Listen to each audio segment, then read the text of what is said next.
Mesdames et messieurs, bonsoir. Merci de nous retrouver sur PDCI TV, votre chaîne préférée. Dans le cadre de notre émission de décryptage, une émission pour passer en revue l'actualité sociopolitique nationale.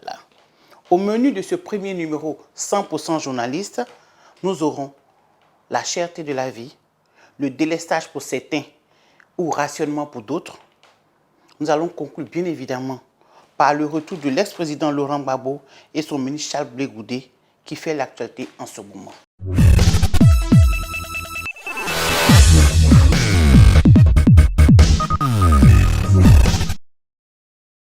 Mesdames et messieurs, chers téléspectateurs, pour faire le tour de l'actualité socio-politique et économique, je reçois ici des journalistes issus de différents organes de la presse écrite. Jérôme Ndri pour Le Nouveau Réveil, Sam Wakoube de l'Expression, Alassane Sanou de Soir Info. Chers amis journalistes, bonsoir et merci d'avoir accepté notre invitation. Nous allons aborder le premier point qui est la cherté de la vie. C'est une évidence, les prix ont considérablement augmenté. Pendant que les Ivoiriens tirent le diable à la queue. Le carburant, les vivres, la viande, pour ne citer que ceux-là. Quels sont vos différents avis, chers amis journalistes? Est-ce un échec du régime RHDP? On va commencer par M. Wakoube du journal de l'Expression. Votre avis sur la cherté de la vie? Parler de la situation, de la problématique, surtout de la cherté de la vie, cela ne peut pas réjouir quelqu'un pour dire qu'on est dans une situation normale quand on parle de cherté de la vie.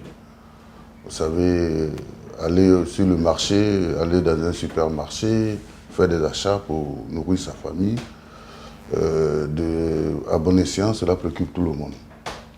Mais ce qu'on voudrait dire ici aux Ivoiriens, c'est qu'il faut avoir en tête de là où on vient. On vient d'une situation quand même difficile en 2011, à l'issue de la crise post-électorale. En son temps, le président du PDCI, ensemble avec le président Alassane Ouattara, ont bataillé fort et dur pour que la Côte d'Ivoire reprenne le chemin qu'il fallait. Il y a eu une certaine relance économique, mais nous sommes des humains. Le temps aidant, certaines situations se sont laissées détériorer. Et aujourd'hui, on est dans une situation où les Ivoiriens ont du mal, comme on le dit, à sortir totalement la tête de l'eau.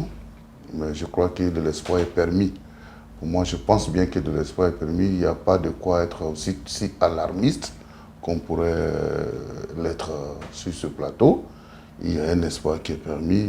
Quand les femmes vont sur le marché, elles reviennent avec la situation d'une cherté de la vie. Les choses augmentent, les denrées alimentaires les plus usuelles prennent du volume.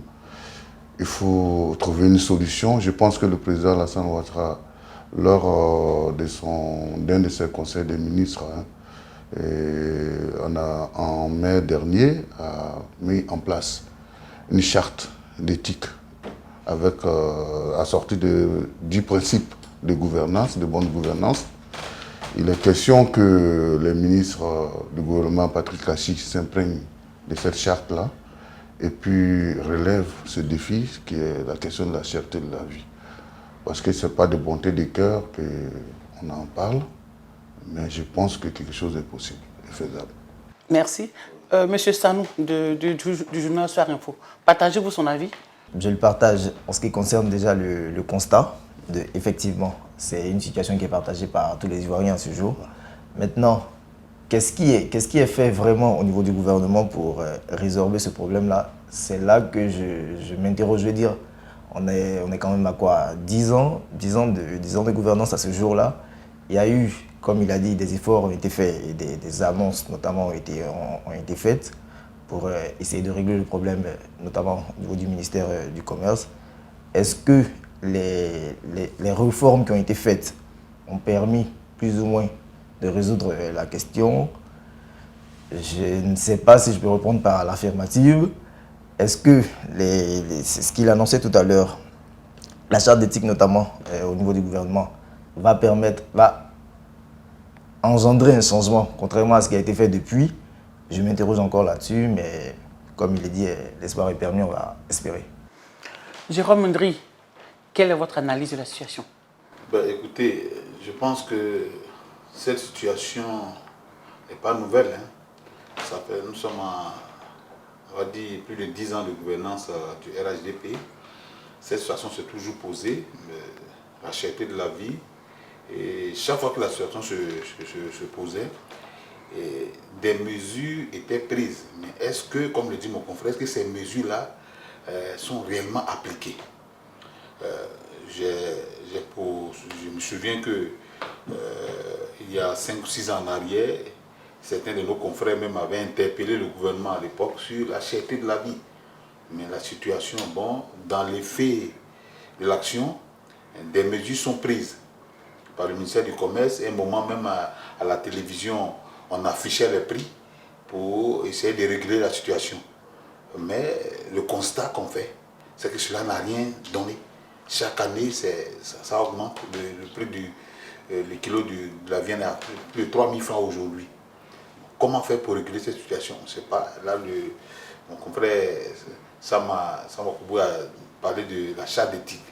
Bon, pour nous, quand on regarde ça, on est un peu réticent face à cela, parce qu'il y a 2 ou 3 ans en arrière, chaque fois le président de la République est sorti pour pouvoir interpeller le gouvernement sur la situation, mais rien ne bouge.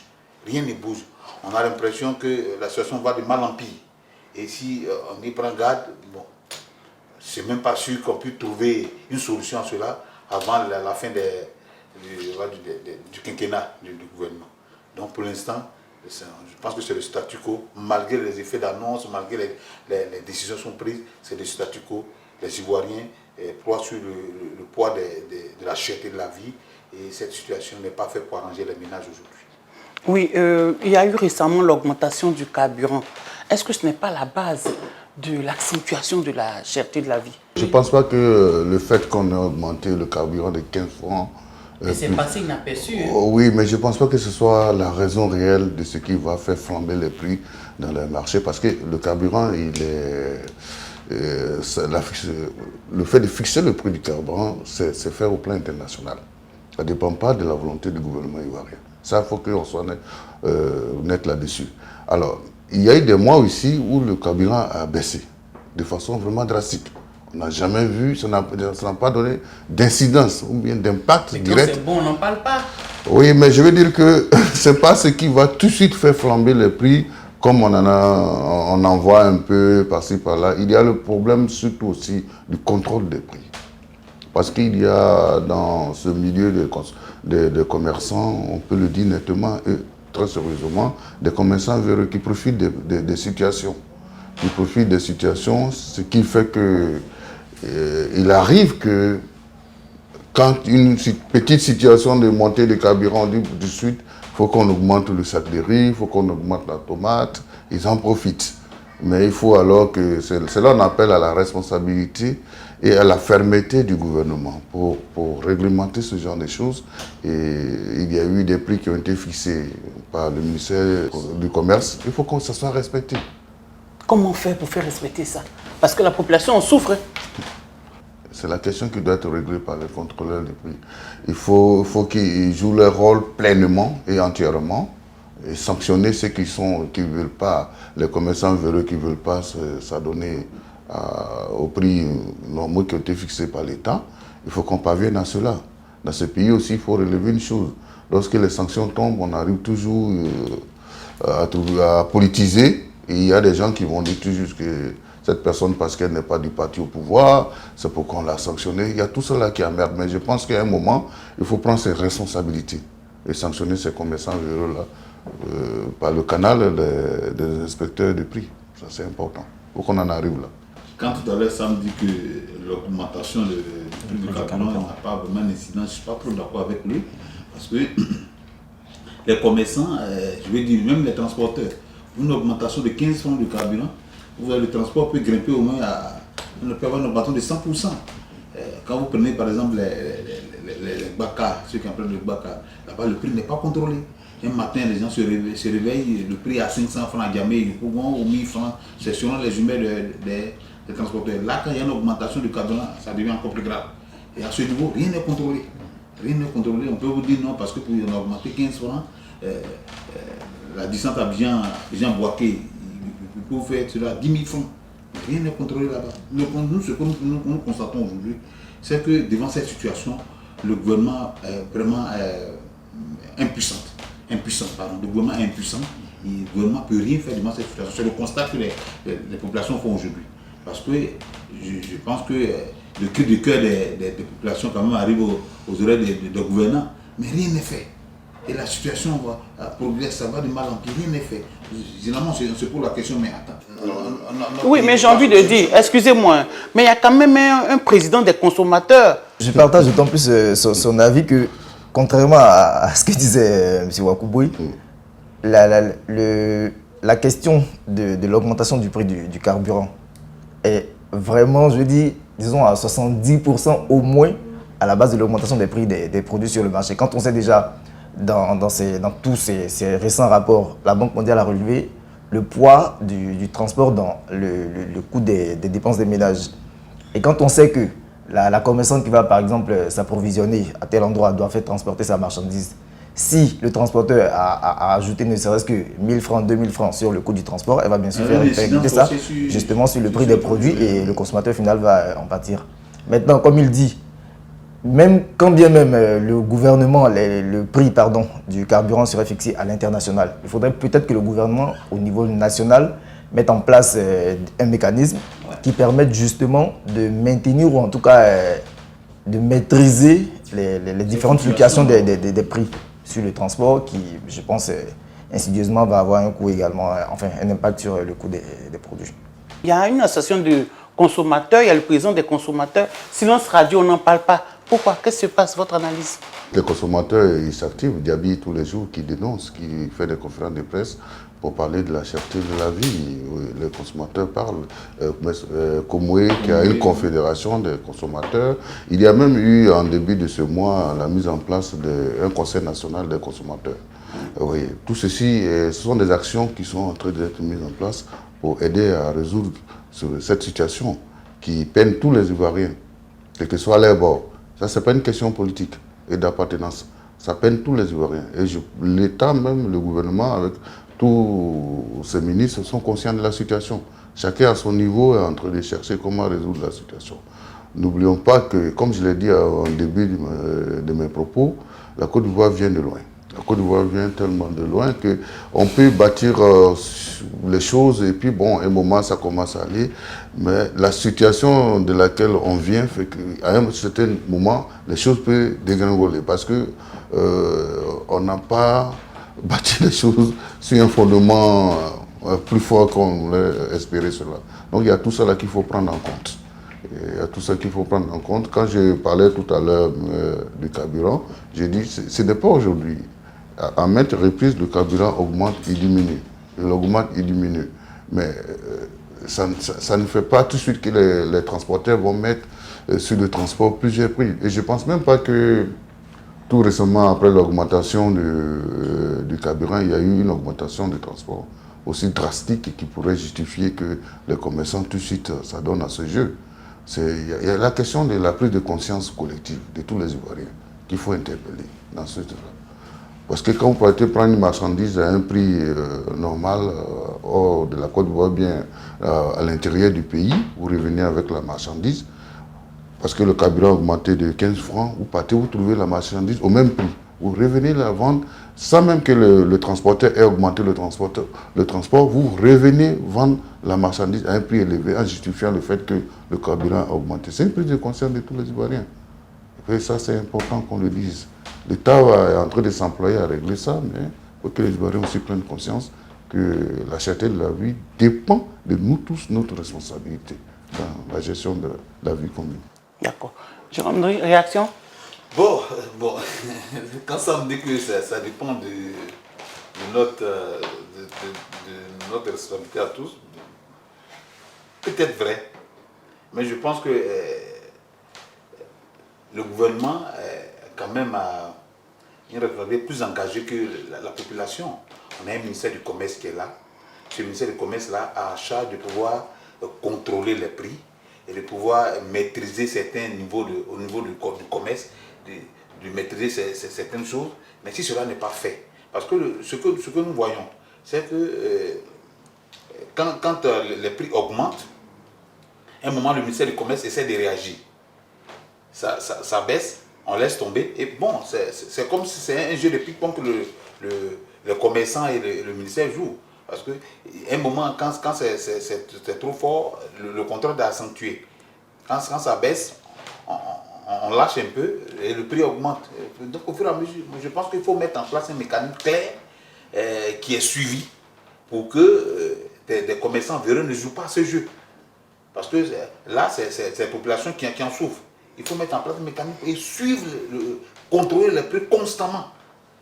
Pourquoi pas chaque mois ou chaque 2 mois, je dis n'importe quoi, chaque 2 mois, les inspecteurs contrôlent les prix. Est-ce que ces prix sont maîtrisés sur les différents marchés, dans les différents supermarchés, tout ça.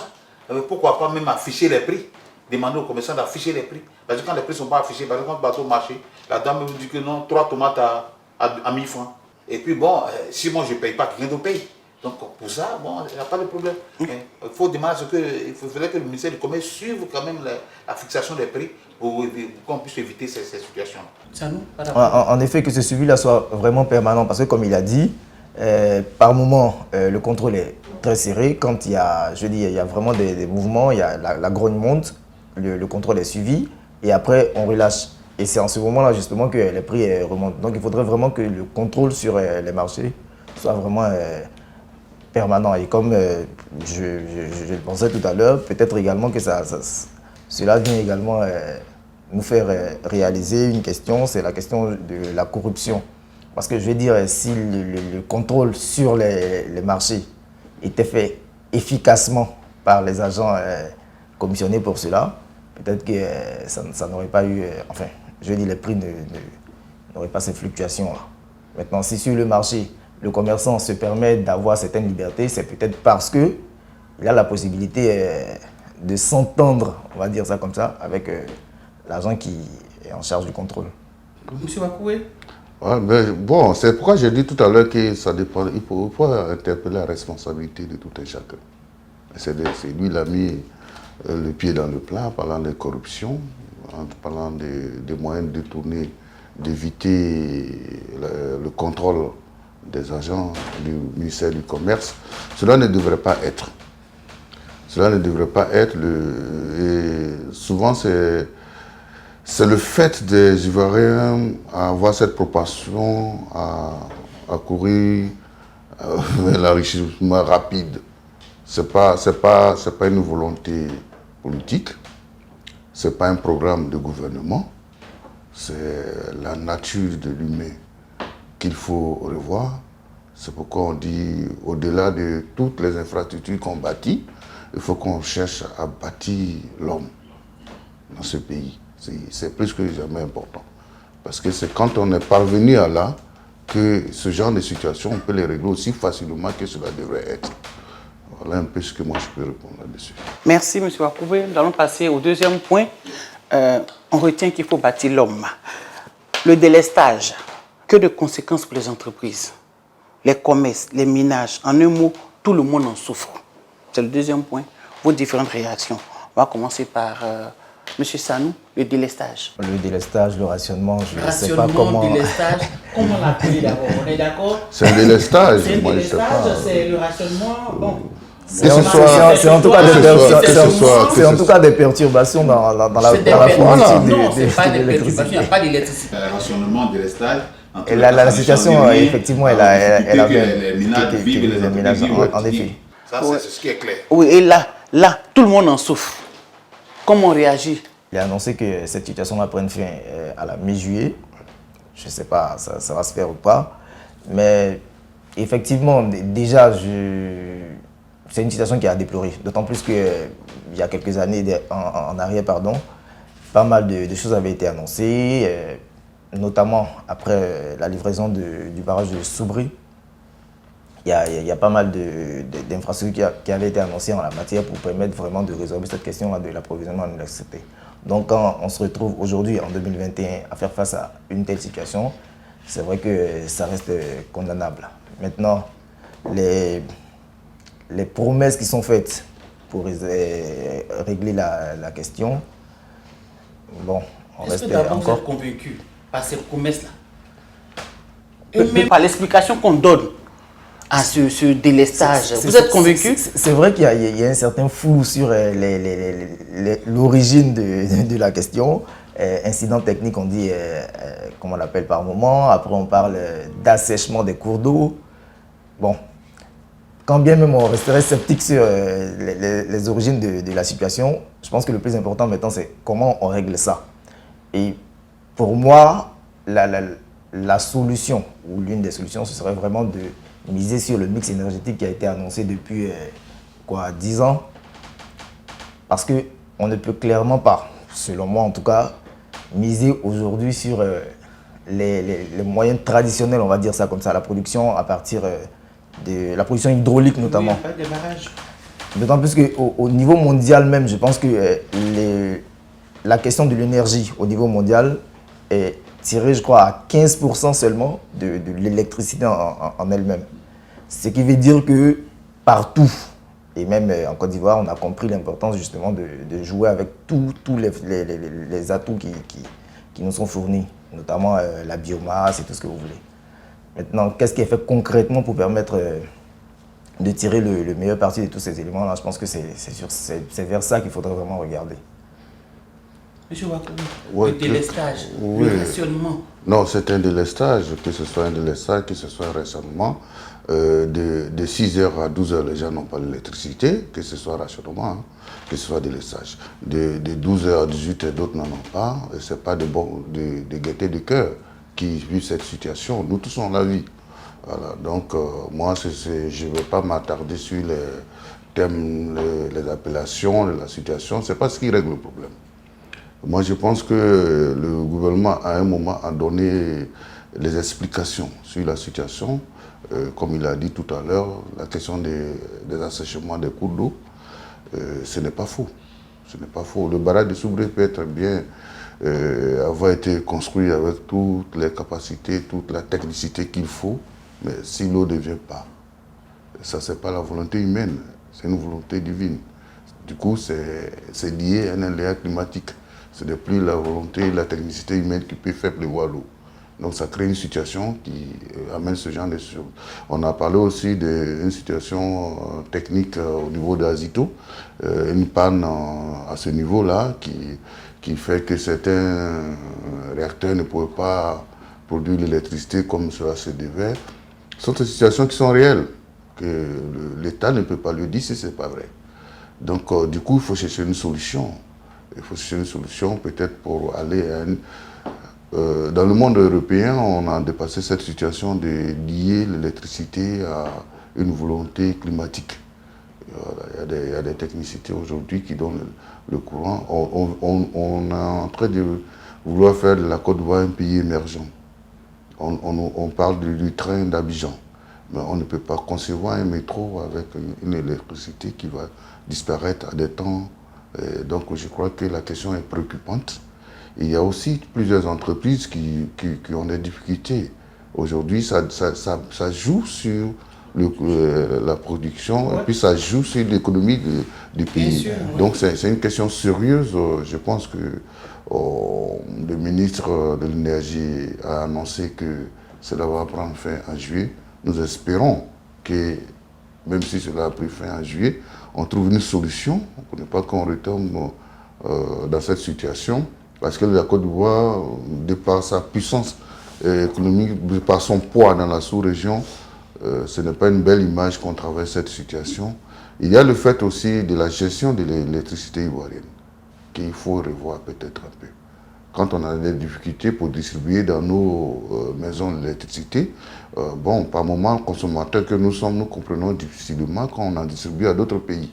Parce que c'est la Côte d'Ivoire qui produit 11% de son énergie au Ghana, au Togo, au Bénin, au Burkina Faso, au Mali et au Libéria. Ça fait 11% des 2229 MW que nous produisons. Alors, il y a toutes ces questions-là qu'il faut essayer de revoir, d'analyser comment est-ce qu'il faut le faire. Mais sans oublier que nous partons vers la CEDEAO des populations. Ce sont des frères, on les coupe de l'énergie. Qu'est-ce qu'on fait? Est-ce que c'est dans la charte de la CEDEAO, c'est autorisé? Donc, vous voyez, ce n'est pas seulement une question qu'il faut analyser avec une main Il faut réfléchir beaucoup pour trouver une solution là-dessus. Sinon, à elle seule, la Côte d'Ivoire, l'énergie qu'elle produit lui suffit bien sûr. Aujourd'hui, les gens sont en train de faire tout l'effort pour passer à 4000 mégawatts. Bon, on espère que cela est possible, mais il faut quitter l'étape des barrages pour passer à une autre production d'énergie. Ndri Jérôme Nourou, qu'est-ce que vous avez à dire? Écoutez, sur la question du délestage, ce que nous avons constaté, c'est que à l'entame de ce délestage-là, le gouvernement n'a pas joué trop franc jeu avec la population. Il y avait un certain flot artistique qui entourait la situation, on ne communiquait pas assez dessus, et c'était difficile. Et nous, on a compris pourquoi le gouvernement jouait à ce jeu. Parce qu'on se souvient, même le thème rationnement, pour revenir à ça, rationnement de l'électricité.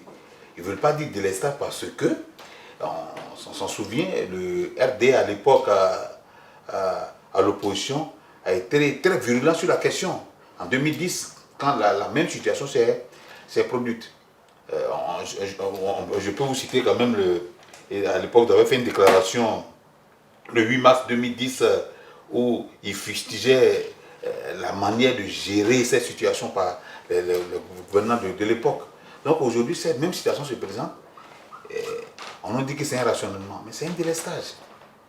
Et même les explications du ministre de l'Énergie, ça ne convainc pas quand le ministre dit par exemple que depuis 2020, les incidences ont commencé sur le réseau. C'est dit que depuis 2020, la chose commençait à pointer à l'horizon. Mais rien n'a été fait. Gouverner, c'est quand même planifier, c'est prévoir.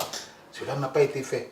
Et on se pose aussi la question, tous ces coups de pub qui ont été faits au niveau des investissements dans le domaine sont passés où? Moi, j'ai été surpris quand même de voir certains de nos confrères, pendant que les Ivoiriens souffrent de ce délestage-là, vanter l'investissement qui a été fait dans le domaine de l'électricité. Mais ce n'est pas de ça qu'il s'agit. C'est pas de ça qu'il s'agit. C'est vrai, il y a des efforts qui ont été faits, mais aujourd'hui, nous vivons une situation qui est très difficile. Il y a le délestage. Même si on ne veut pas l'appeler comme cela, il y a le délestage. Qu'est-ce qu'on doit faire pour sortir de cela? Il ne s'agit pas pour nous de venir ressortir les investissements que vous avez faits. Ça n'intéresse pas les Ivoiriens. Vraiment, ça n'intéresse pas les Ivoiriens. Qu'est-ce que vous devez faire pour sortir de cette situation? Et sur la question, le ministre même, il reste prudent quand il nous dit que non, c'est en mi-juillet. D'abord, c'était août. Le directeur général de la compagnie ivoirienne d'électricité a parlé de août. Là, le ministre vient de parler de juillet. Donc, ça avait beaucoup d'incertitudes, même que ces dates-là sont annoncées. Donc, c'est même pas sûr qu'à mi-juillet, nous puissions sortir de ce délestage-là. Parce que, quoi qu'on le dise, au-delà des coups de pub, au-delà de toutes ces propagandes qui ont été faites, dans le domaine, il y a encore des difficultés. Et dans ce secteur-là, il y a encore des difficultés. Il y a des investissements encore à faire qui n'ont pas été faits durant ces 10 ans de gouvernance. Le groupe parlementaire PDC avait appelé le ministre de l'Énergie à un débat public au niveau de l'Assemblée. Mais bon, donc on dit qu'il fallait créer une commission paritaire au niveau de l'Assemblée nationale pour essayer de pouvoir suivre cela. Mais est-ce que ça a été fait? On attend, le ministre là nous donne des explications. Chaque fois qu'il fait une sortie, il nous donne des explications qui, à ma foi, ne convainc pas. Mais bon, on regarde ça. Sur la question de la réaction de mon confrère Jérôme, ce que je voulais ajouter, c'est qu'il a parlé tout de suite des confrères qui il a utilisé l'expression vanter. Non, c'est pas. On relève ce qui a été fait. Il y a eu quelque chose quand même qui a été fait. Vous savez, on a été des élèves au primaire. On nous a enseigné le barrage de Soubré. Mais on se rend compte que le barrage de Soubré a été construit récemment. Pourtant, à l'école, quand on était à l'école, les enseignants nous ont, en citant les barrages, citaient toujours le barrage de Soubré. Ça, c'est quelque chose qui est fait. Donc, c'est bon de le relever. Et c'est ce que les gens font. Sous 10 ans en arrière du pouvoir précédent, il y a eu seulement 893 localités qui ont été électrifiées dans ce pays. Sous le pouvoir Ouattara, il y a eu 3934 localités qui ont été électrifiées. Tout ça, ça participe à l'augmentation de la consommation électrique. Donc ce sont des faits que quand même on peut relever pour dire que ça. Mais cela ne justifie pas la situation que les Ivoiriens vivent. Et je l'ai dit tout à l'heure, c'est une situation difficile qui touche tout le monde, même nous, dans les rédactions. Lorsqu'on arrive et que de 12 h à 18 h, il n'y a pas d'énergie, et on sait que ça, c'est l'heure de bouclage des journaux. Ça nous crée énormément de difficultés. On déplore tout cela. Mais ça n'empêche pas que si quelqu'un en fait un effort, on le relève. C'est important de le dire. Mais si ça ne résout pas toute la situation, ok, c'est un constant fait. Mais quand même, il faut se révéler que la personne a fait un effort. Et c'est ce que les journalistes ont fait. Merci. Nous retenons que les Ivoiriens souffrent du délestage et il faut qu'une solution rapide soit trouvée. Nous passons au troisième point, au dernier point, le retour du président Laurent Gbagbo. Nous avons avec nous l'arrivée du confrère de Dernière Heure Monde, Bertin Nguessan. Bonne arrivée. Bonsoir Béatrice, bonsoir chers confrères. Un sujet qui fait beaucoup jaser. Pendant que le comité national pour l'accueil du président Laurent Gbagbo s'active pour un retour triomphal de Laurent Gbagbo, des associations de victimes donnent de la voix. Elles ne semblent pas être favorables pour un retour en triomphe de Laurent Gbagbo. Le RHDP, à travers son directeur exécutif, demande un retour du président Laurent Gbagbo dans la discrétion. Ce parti estime que ce n'est pas le moment de faire des cérémonies d'accueil. Il rappelle qu'à l'époque, le président Ouattara était revenu au pays sans accueil particulier. Vos avis? Sur ce point, moi, ce que je voulais dire, et que je voulais vraiment clair là-dessus, il faut qu'on ait un peu la mesure en Côte d'Ivoire. Vous voyez, il y a quand même eu une crise ici qui a fait 3000 morts. Il y a une expression que les gens utilisent et je me demande, est-ce qu'ils cherchent à ouvrir ne serait-ce qu'un petit dictionnaire pour voir le sens de ce mot-là, triomphe, c'est quoi? On triomphe quand il y a quelque chose, une victoire, une gloire qu'on veut manifester. Pourquoi est-ce que Laurent Gbagbo devait revenir avec triomphe? Parce qu'il n'a pas été condamné par la CPI. Oui, on sait qu'il n'a pas été condamné. Ça n'efface pas les victimes qu'il y a eu dans ce pays. Il y a eu des victimes. Non, non. Je veux dire qu'il y a une responsabilité d'État. Gbagbo est au pouvoir quand il a eu tout ça. Il allait à un procès, il a été acquitté. On ne dit pas non. Mais il faut avoir l'esprit modeste. Il n'y a pas de raison à ce qu'il y ait des triomphalismes à son retour. Moi, personnellement, je ne vois pas l'intérêt. Il peut revenir, participer à la réconciliation des Ivoiriens. Il y a eu des gens qui ont été tués, que ce soit des deux côtés. Ça ne sert à rien de remuer le couteau dans la plaie. En faisant ce triomphalisme-là, c'est une manière de dire aux autres qu'on s'en fout de vos pleurs. Donc vous êtes d'accord avec l'association des victimes qui refuse l'accueil triomphal du président Gbagbo? Moi, ce n'est pas une question d'association des victimes, c'est une question d'éthique et de morale. Je me dis que les Ivoiriens ont une maîtrise. Vous n'avez pas vu ce qui s'est passé à l'ouest. Que ce soit à l'ouest, que ce soit au sud, partout. Ça sert à quoi de venir en triomphant? Cela veut dire que la mort de lui-même, la mort de Bogadoudou, ne lui dit rien, de Dali Oblé, de Tagro. Ce sont ses compagnons qui ont été tués de son fait étant au pouvoir. Tu reviens triomphant. Ça veut dire quoi? Moi, je ne trouve pas d'intérêt cela. Bertin Nguessan qui vient d'arriver, vous partagez l'avis de M. Wakouré? Je ne partage pas du tout son avis. Je ne vois même pas de triomphalisme dans cette affaire. J'estime qu'il n'est même pas normal que Laurent Gbagbo rentre en Côte d'Ivoire en catimini comme un voleur. Quand on a été accusé d'avoir tué 3000 personnes dans une crise, parce que de toute façon, l'autre camp ne se trouve pas de responsabilité dans l'affaire, et que pendant 10 ans, on a fait la prison. Quand on a été déporté, entre guillemets, à La Haye, Manu Militari, et notamment, à l'issue d'un procès dans lequel 82 témoins sont venus témoigner contre lui, et qu'on sort de là victorieux, mais quand même, c'est une victoire devant la justice. On avait tous confiance en cette justice, c'est pour ça qu'on a envoyé Laurent Gbagbo là-bas. Mais quand il sort de là, et que lui-même ne présente même pas un seul témoin, que les 82 témoins parmi lesquels certains même veulent aller l'embrasser, et qu'il sort de là, pourquoi on veut que Laurent Gbagbo rentre chez lui, au pays, dans son propre pays, comme un petit voleur? C'est un ancien chef d'État, il a droit à ça. Et puis de toute façon, il n'aura pas d'appel. Les Ivoiriens attendent Laurent Gbagbo, que ce soit les militants du FPI, que ce soit les militants du PDCI, MFA, UDPCI, l'Ivoirien lambda, ils viendront de partout. Moi, je voudrais dire à ceux qui sont, à nos gouvernants, c'est-à-dire essayer d'étouffer l'arrivée de Laurent Gbagbo, c'est ça qui va créer les troubles. Il faut laisser les Ivoiriens s'exprimer. Ceux qui ne sont pas contents, Il y a la justice ivoirienne qui est là, ils peuvent tout saisir la justice. Ils n'ont pas besoin d'aller créer des troubles là-bas. Mais quand M. Big Togo fait une comparaison, enfin quand il cite le cas de M. Ouattara, M. Ouattara n'est pas rentré en catimini, les images sont là. Il y a eu du monde à l'aéroport. Mais pourquoi pour Laurent Gbagbo, on veut qu'il rentre en catimini? Il ne vient pas pour danser sur la mémoire des morts. Lui-même, il a perdu des gens dedans, comme le confrère vient de le dire. Mais il ne rentrera pas dans son pays en catimini. Ce n'est pas possible. Moi, je ne comprends même pas ça. Merci. Non. Je voulais rebondir quand même pour... Non, vous allez rebondir tout à l'heure. On va voir l'avis de ça, il faut. Oui, je partage, excusez-moi, je partage plus ou moins les deux points de vue. Que le confrère Wakubouy relève le fait que les victimes se sentent plus ou moins narguées par un retour triomphal, parce que vraiment on est dans un jeu de mots. Je peux le comprendre, mais ce que je ne comprends pas, c'est qu'on refuse également aux partisans et aux proches de Laurent Gbagbo, comme à une grande partie des Ivoiriens, le droit de fêter le retour de l'ancien président après 10 ans hors du pays. Après une victoire également face à la CPI. Je veux dire, c'est un droit qu'on ne devrait pas leur refuser. Autant qu'on plaide plus ou moins pour le respect de la mémoire des morts et tout ça. Donc peut-être qu'il faudrait trouver la mesure entre justement les deux points de vue. Vous êtes modéré, donc il faut trouver la mesure. Bon, en fait, ce que je voudrais dire, il faut faire attention avec les mots.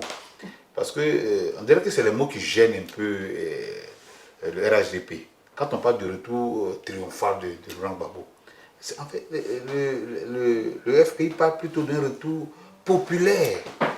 Et ça, comme le confrère Sanoun l'a dit, on ne peut pas leur refuser ce droit-là. C'est un ancien chef d'État qui est parti à la CPI, qui a été victorieux à la suite d'un procès, mais qui sort, mais ils ont ce droit de quand même célébrer leur président qui rentre. Et puis à côté de cela, il faut éviter quand même d'instrumentaliser les victimes. Parce que les victimes, comme Wakubou l'a dit, ce sont des deux camps. Comment Diaby, il se retrouve le 6 mai sur le plateau de la RTI, il nous parle de réconciliation, de pardon, et le lendemain, il se retrouve au plateau avec des prétendues victimes pour aller manifester contre le retour de Laurent Gbagbo. Quand même, ça ne cloche pas. Il faut éviter ça. Je pense que c'est une partie qu'on appelle ça, c'est les Ivoiriens qui veulent recevoir l'un de leur président, qui veulent fêter, comme je préfère ce terme-là, fêter leur président qui rentre au pays, parce que c'est comme un exil, aller en prison, c'est comme une mort. Il revient à la vie, ils ont ce droit de le fêter. Peut-être c'est le thème qui gêne, peut-être on va enlever le thème retour triomphal, mais plutôt retour populaire. Ça pourrait peut-être soulager nos amis du RSDP. Parce que même en 2001, Ouattara, quand il est rentré quand même avec, il a fait un retour populaire. Le confrère a cité le cas du génocide des Oué, on peut dire ça comme ça.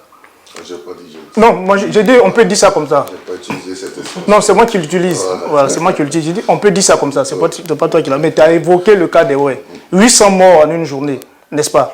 Et puis il y a eu le procès de Amadé Ourémi. Mais M. Diaby était dans ce pays. Les 800 personnes qui sont mortes, ce sont des Ivoiriens. Ou même si ce ne sont pas des Ivoiriens, ce sont des populations qui vivaient en Côte d'Ivoire. Mais est-ce que M. Diaby a empêché le procès? Ou bien est-ce qu'il a marché depuis longtemps pour qu'on juge M. Amadé Ourémi? Quelles sont les actions qu'il a menées pour qu'on puisse envoyer M.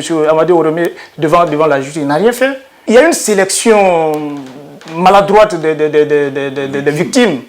Et c'est ça qui n'est pas bien dans l'affaire. Pendant de longues années, on a célébré la mémoire de quelques victimes à Bobo. Mais il y a eu 3000 morts. Qu'est-ce qu'on a fait pour les autres morts? Qu'est-ce qu'on a fait pour les parents de ces victimes? Non, mais attends, Laurent Gbagbo lui-même est une victime de cette affaire. N'est-ce pas? Quand vous avez fait la prison pendant 10 ans, quand vous dites que vous êtes libre, vous êtes une victime. Et c'est ça qu'il faut comprendre. Moi, je pense que M. Ouattara, le président de la République, a dit que l'ancien président de la République peut rentrer quand il veut. Ils sont en discussion. On le laisse entrer quand il veut, pas forcément comme il veut. Mais quand on confie la sécurité de son retour au grand commandement, c'est justement pour encadrer ceux qui vont à l'aéroport. Il faut le permettre. Ça va participer à la réconciliation. Si on interdit les gens d'aller à l'aéroport, je suis convaincu que ça va créer des troubles. Et c'est ça qu'il faut éviter. Oui, je vous prends au mot pour demander en même temps, est-ce que vous pensez que le retour du président Laurent Gbagbo va véritablement contribuer à la réconciliation nationale? Tel que les gens sont en train de prendre les choses, j'y pense pas.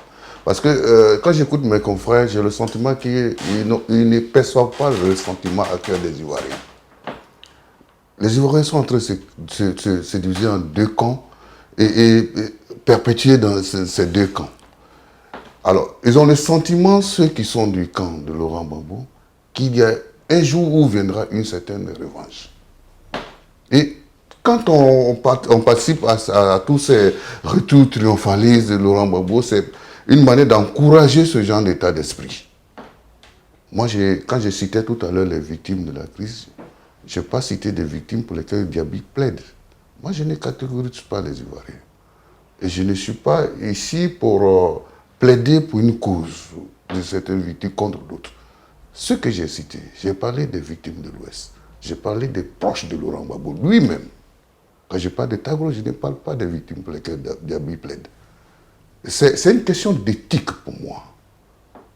Quand on parle de revenir de façon triomphale, on a posé quel acte en partant qui mérite cela. Même si on a été acquitté à l'issue de 10 ans de procès, tout cela mis ensemble, mais qu'est-ce qui justifie le fait que le retour de Gbagbo doit être un retour triomphaliste?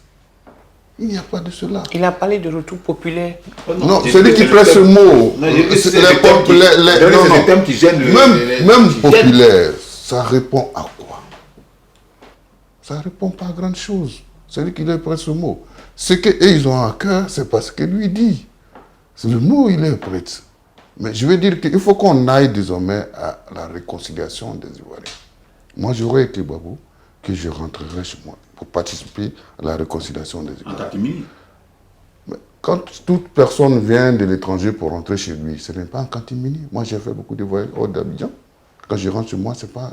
Le mot catimini veut dire quoi? On peut le recevoir quand même. On n'empêche pas les proches de Gbagbo d'aller le recevoir. Non, mais c'est ça que l'accueil... Non. On parle du nombre ici. On parle des convois. On vous parle des convois. Non. Ne donnez pas l'impression de ce qui arrive en minimisant les choses. On vous parle des convois qui vont venir de Yamoussoukro, de Ma, de Korogo, de partout, pour envahir et remplir l'aéroport. Vous ne savez pas comment cela va se faire. Et ce n'est pas d'un intérêt. C'est pourquoi moi je dis que ce n'est pas d'un intérêt. Vraiment pour lui-même, moi j'aurais été à sa place, vu les circonstances qui ont milité à son départ à la CPI, ce n'est pas d'un intérêt. Ce n'est pas à l'issue d'un coup d'État où le monsieur a été enlevé de son pouvoir, comme ça a été le cas en 1999, où le président Bédié, à l'issue d'un coup d'État, il était enlevé de son pouvoir, il est parti, il est revenu. Ce n'est pas cela. Il y a eu 3000 morts. Plus de 3000. On dit officiellement qu'on a 3000, mais il y en a eu plus de 3000. Et quand on dit ici qu'on catégorise les victimes, non. Il y a eu des enquêtes ici, que l'État même a diligentées, qui ont été dirigées en son temps par la précédente ministre des Droits de l'Homme, qui a fait un rapport, dans le rapport, qui a sorti clairement qu'il y a eu des morts du côté de Ouattara et des morts du côté de Laurent Gbagbo. Et ce rapport était un rapport qui ressort un équilibre, même presque 1700 à 1300 de chaque côté. Alors, les victimes sont de partout. Il faut militer à apaiser le cœur de ces victimes. Il faut penser comment récompenser, comment soutenir les ayants droit de toutes ces victimes. Il faut réfléchir à cela. Mais est-ce que vous ne pensez pas qu'éviter... Il n'y a pas lieu aujourd'hui encore de ressortir la guéguerre de 2010 en se disant j'ai gagné sur telle personne, je vais montrer que j'ai la revanche à prendre sur lui. Mais c'est ce qu'on verra. Moi, je vous le dis, c'est ce qu'on verra le jour de l'entrée de Gbagbo dans ce pays. Et vous vous souviendrez de ce que j'ai dit aujourd'hui. Il ne s'agit pas de célébrer la victoire de quelqu'un qui a gagné sur quelqu'un d'autre. C'est ce qu'on verra. Non, c'est pas de ça qu'il s'agit. Il s'agit de quelqu'un qu'on a accusé, peut-être à tort ou à raison, Tout le monde a conscience qu'il a gagné son procès. Oui, mais c'est de ça qu'on parle. Mais quand on gagne un procès, on est fier de l'avoir gagné. Mais c'est une victoire. On est fier de Mais cette victoire n'est pas orientée contre quelqu'un, ou pour narguer quelqu'un. Et tout à l'heure, dans tes propos, tu avais parlé de ressentiment, mais on ne va pas continuer à entretenir les ressentiments. Pour y mettre fin, on fait quoi? On ne va pas empêcher les autres de célébrer. Si ils ont ce droit quand même de pouvoir de célébrer. Et puis, c'est en une journée. C'est en une journée. Maintenant, quand cette journée est terminée, quel est le comportement de Laurent Gbagbo? Quel est son discours politique? Quel est son rapport avec les hommes politiques, avec les victimes qu'il a laissées ici? C'est ça qui compte. Mais la seule journée ne peut pas réconcilier tout le monde à la fois. On ne peut pas empêcher les gens qui n'ont pas vu leur père, leurs frères, leurs responsables politiques, leurs référents politiques, d'être un peu heureux d'aller le recevoir à l'aéroport.